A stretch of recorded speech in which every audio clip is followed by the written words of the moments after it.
Now let's listen to some of the protesters who are very upset with these raids. That's what's prompted all of this, these raids to pick up people who are in the U.S. illegally and deport them. It is a beautiful day of resistance because Trump, the administration, the Border Patrol, ICE, they know that they cannot go anywhere in this country where our people are and try to kidnap our workers, our people, and they can't do that without an organized and fierce resistance. They're human beings just like any of us. We're Hispanics. We help the community. We help by doing the labor that people don't want to do. This is the only way that the government is going to hear us. Whether we get hurt, whether they gas us, whether they throw whatever they're throwing at us, they're never going to stop us. All we have left is our voice. Shalom. First of all, to go all glory and honor to Yahweh, Shema, Al Shai, Shimmer, Kakadash. Double honors to teachers that listen to us of great millstone, likewise, brothers putting on the truth. Faithfully, fearlessly feeding the sheep, and two brothers and sisters tuning in. Shalom. Today's lesson's titled, Suppress Your Own. That's in order. Yeah, these are the words that's coming from the Commander-in-Chief, okay, here in the United States of America, okay, which is Donald J. Trump, okay. You know, as we know, he's already superseded the California governor in ordering the California Army National Guard to Title 10. Okay, they usually function on the Title 32, which is state-driven. Okay, and the Commander-in-Chief of the National Guard in each state would be the California governor, and they have an adjutant general. Okay, which is a 08. Okay, two-star general. That's usually the one that's a commander, but you hear the words coming from these jakes, you know, in the opening clip there, and you can see that, you know, everybody talks tough, you know, when they're being paid or they're a paid actor, so to speak.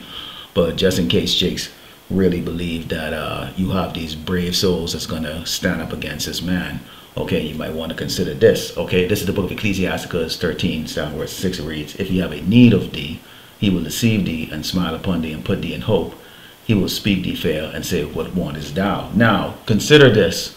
Okay, you have the branches of the military, and we're going to focus on the Army in particular, okay, and the Marines, which he have deployed out in California. And as we know, what they're talking about with that individual in the first part of the clip talked about is on June 14. It says, on June 14, we rise up. Okay, and this is a website called Kings, no Kings or something like that .org, in which, you know, I guess you can go and you can register to partake in these events, and you can see here this is going to be a global event that's going to take place on the 14th. Now, what you need to understand about the makeup of the Army, which is divided into three components. You have active duty, or they call it Big Army. You have the reserve, okay, and then you have the National Guard. Okay, and you can take a look and you can see that you have 53.6% identify as so-called whites in the Army. Okay, and you have roughly around 20.3%, okay, representing, you know, so-called blacks and Asian, and then you have 17.6% representing the Hispanic or Latinos. Okay, now those soldiers that are deployed out there in LA and who's going to be deployed all across this country, you know, you have a big makeup of them going to be, okay, Hispanic. Okay, now they're going to be when you look at the officer, okay, the officer representation of the military, okay, in general, 78% is so-called white, okay, white men, white women, okay, and you can see the breakdown here where the other percentages are 9.5 for the so-called blacks, and then you have everybody else. Okay, so who's going to be giving those command and those orders, or leading those platoons or those battalions or brigade that's going to be out there? It's going to be a doggone Edomite. Okay, and you have right here the majority of active duty personnel are so-called white. So you can see that the guns, the ammunition, the sword is really in the hands, okay, of these Edomites. Okay, in their military, they make up the majority of the people. So think about it, okay, when they're out there suppressing, okay, protesters and people that come up against the system, okay, the majority of the people behind the mask are going to be your Edomites. Now, Jake, you have to think about this, because you're being given an order to go suppress people that look like you. During BLM, you had the National Guard going out there, and you had, okay, so-called Negro commanders that were out there, okay, leading platoons that had to really scratch their head and think about what they was doing. And so you're going to have the exact same thing out here. And they're going to look at you and tell you, it is your job. A lot of the National Guard service members, okay, since it's a part-time job, okay, where you work part-time in the military, known as M-Day, a lot of them are unemployed. So they rushed, okay, to get on orders, or Title 10 orders, you know, where you get your BAH, you know, your basic housing allowance, and, you know, covered by insurance and a full paycheck to go do this, despite the fact that, okay, a lot of these Hispanic service members and Latino service members looking and seeing that the people that they're being ordered to go and suppress look like them, okay? Look like them. Let's go into the book of Proverbs 29 and start verse 25 reads, the fear of man bringeth a snare, but whoso putteth his trust in the Lord Yahweh Shai should be saved. Many seek the ruler's favor, but every man's judgment coming from the Lord Yahweh Shai. Now, you know, we know that, you know, in particular the Northern Kingdom tribe, they've always identified themselves as being so-called white. Okay, like I've said it many times in my camp out here in El Paso, you have an 85% Hispanic and Latino population, and guess what? Roughly around 70% of them identify as so-called white. Now, when I look around this place, many of them have my complexion, which is a light brown. So I'm not understanding how they identify themselves as a so-called white. But hey, you wanted to be white, so hey, you know, your white master doesn't seem to think so, because he's really diligently trying to get rid of you. He's diligently trying to get rid of you. Okay. When we go into the book of Ephesians 6 and 12, you need to understand that we're not dealing with Esau in a carnal way.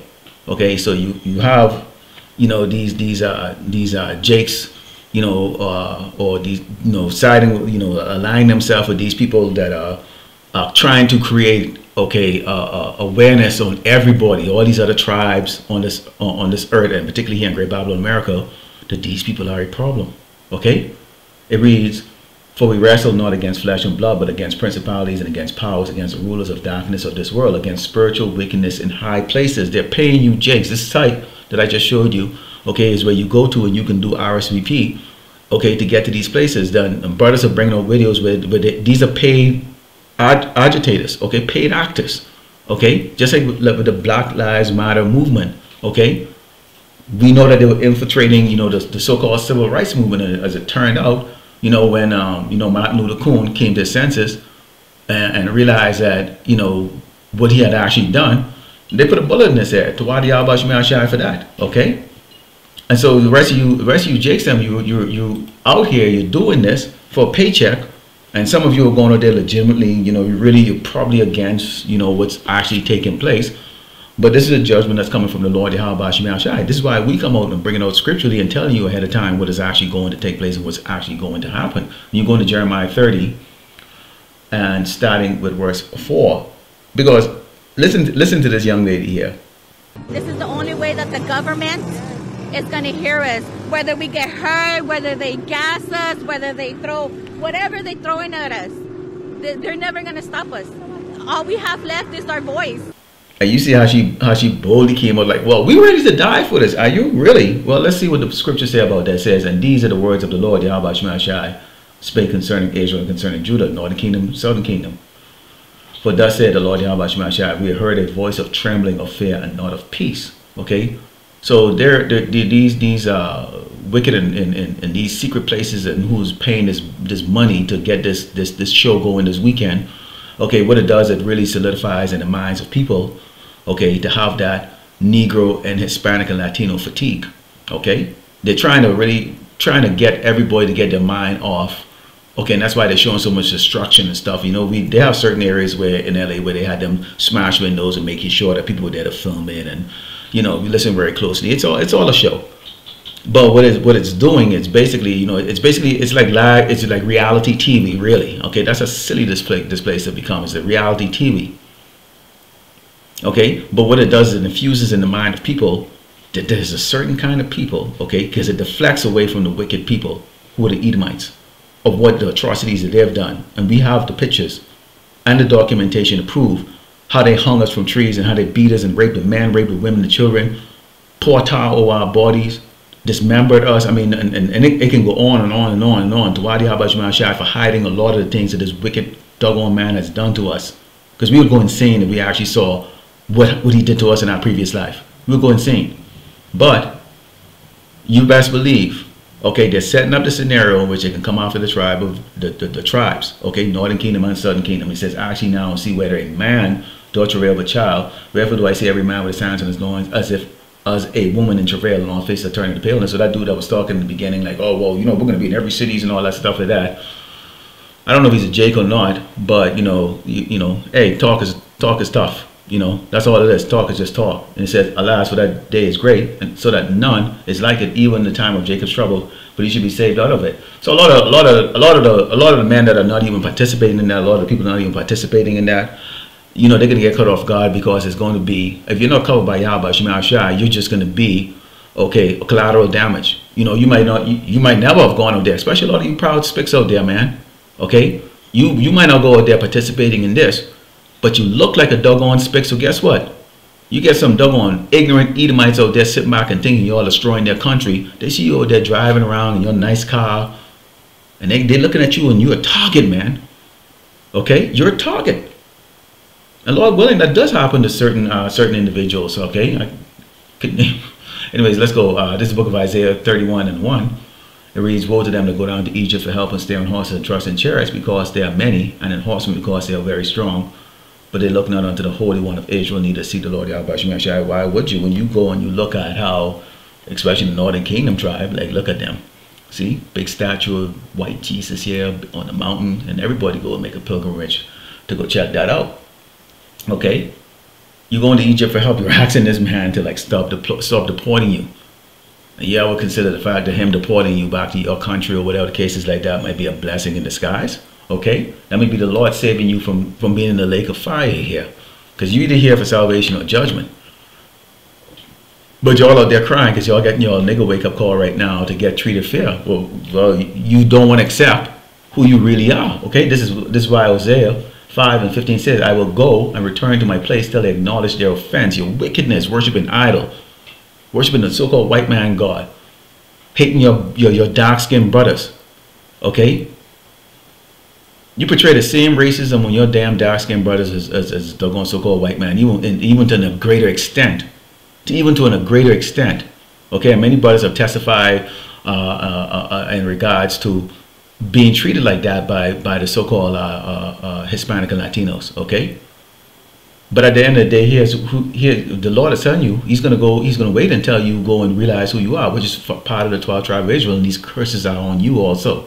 It says, and seek my face in their affliction, they will seek me early. So the same doggone brothers that you see out there on the highway and the byway, the same Negroes that you drive by every Sunday or Saturday or whatever day we out there on the highway and the byway, you screw up your window, turn your head the other way and think, okay, yeah, them niggas ain't got nothing to do, they broke and they just sad.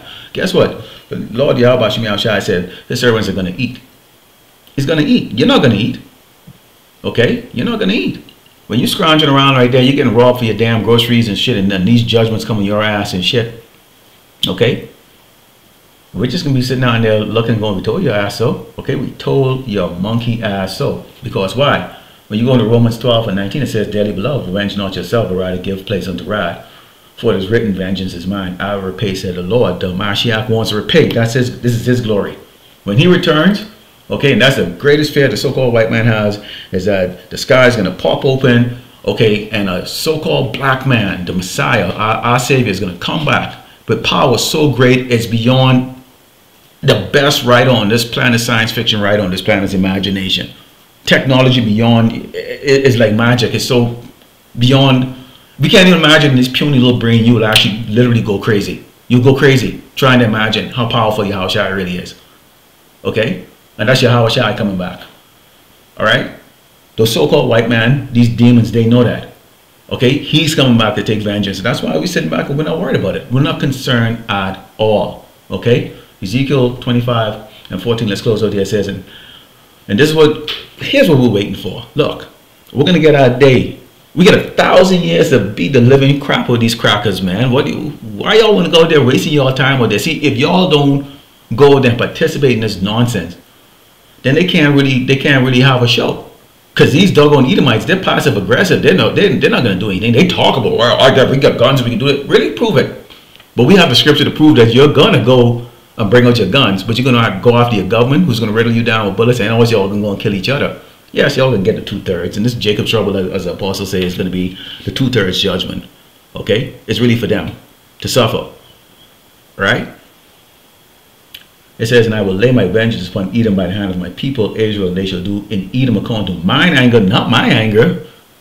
We soft, man. I mean, at the end of the day, we're soft in comparison to what Yahushua is going to put that spirit in us to do to these doggone Edomites. And according to my fury, and they shall know my vengeance, said the Lord. Power. That's what we're waiting on, man. All right.